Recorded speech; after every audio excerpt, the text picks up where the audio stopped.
are two very different things at play here. One is what's happening, and one is what's being reported and talked about. Those on the streets are seeing one story. Those at home on Twitter and watching the news are seeing a very different one. I tweeted the other day, misinformation is one of the biggest instigators of evil right now. I've watched over the past couple days as big-time pundits on both the left and right push one side of the story to promote their political or ideological goals. Without saying any names, certain people on the right place all blame on Antifa thugs, which we'll get into, while steering clear of violent cops, white supremacists, and most importantly, how to solve the problem that started these riots in the first place. Certain people on the left place all the blame on violent police without calling out opportunistic looters and anarchists. Let me help you all out. Actors who turn these protests violent, no matter what hate group they align with, are to blame. Cops who use brutal forces against peaceful protesters are to blame. The cops that then protect those cops are to blame. Opportunistic looters, both black and white, who steal from family-owned businesses are to blame. Pundits on the left and right who tell one-sided stories that pander to their base and drive further division are to blame. The president who threatens military fucking action against U.S. citizens instead of offering words of calm, peace, and systemic change during painful times is to blame. With a million micro issues in play, the biggest problem this country faces right now is accountability. Everyone is so busy pointing their fingers at someone else that they have forgotten to fix the real issue, themselves. And like we already discussed at the beginning of this episode, there's a million issues at play here.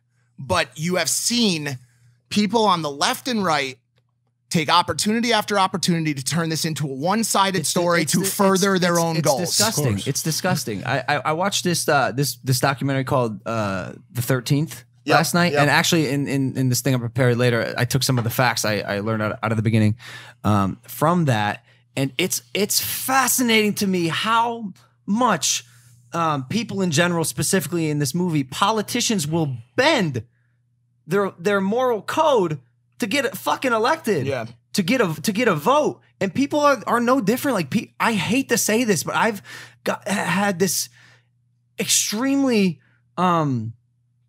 uncomfortable feeling in people this past weekend. I've started to stop believing in humanity because people are so greedy and exercising the worst sides of themselves because they can take advantage of peaceful protests and start looting and rioting, and none of it is right. And I can't believe how many people I mean, what are some of the groups that you see at these protests? Like, I want you to elaborate like some of the groups and their agendas when it comes to taking advantage of what's happening in the country right now. So at the protests, which have turned into riots, or some people call them separate from riots, there are multitudes of groups, and each one of them is to blame for the good and bad that happens.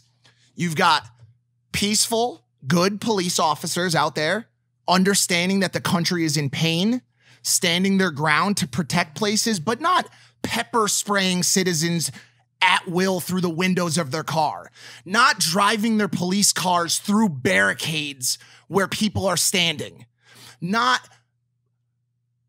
attacking 90-year-old people that are standing at the bus stop. I saw a cop push a 90-year-old with a cane on the ground.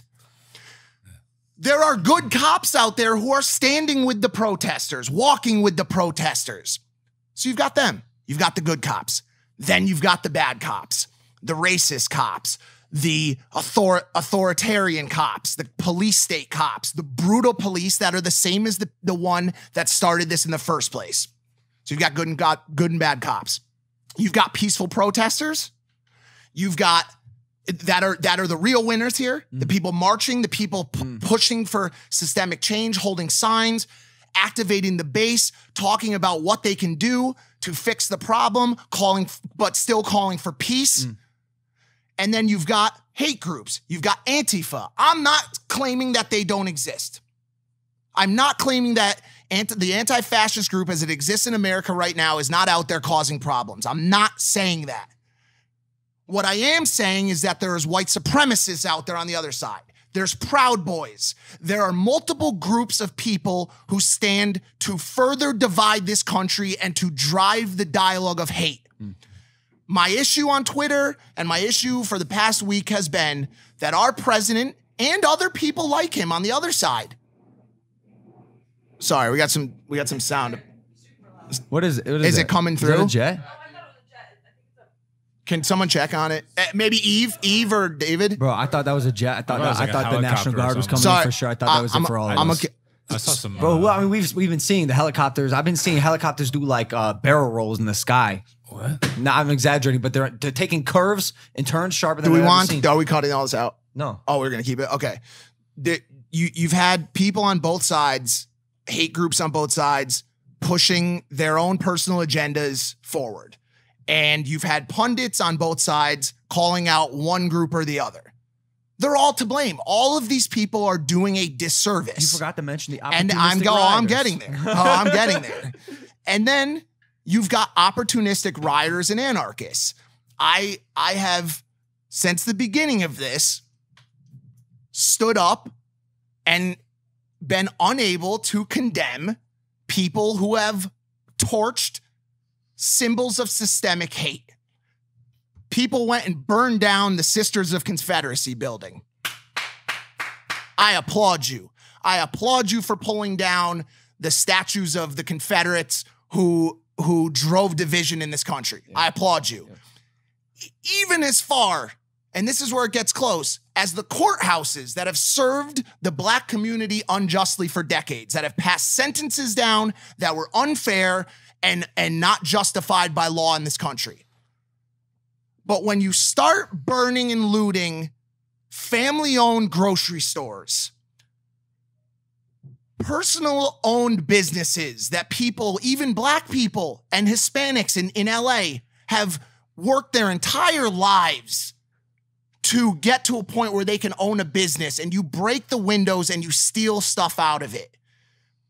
That is where someone like me, who vastly understands the cause you are after and fights alongside you, that is where I draw the line. When you start to violently attack people, both black and white and Asian and Hispanic, that defend their possessions that they have worked their lives for, that is where I draw the line.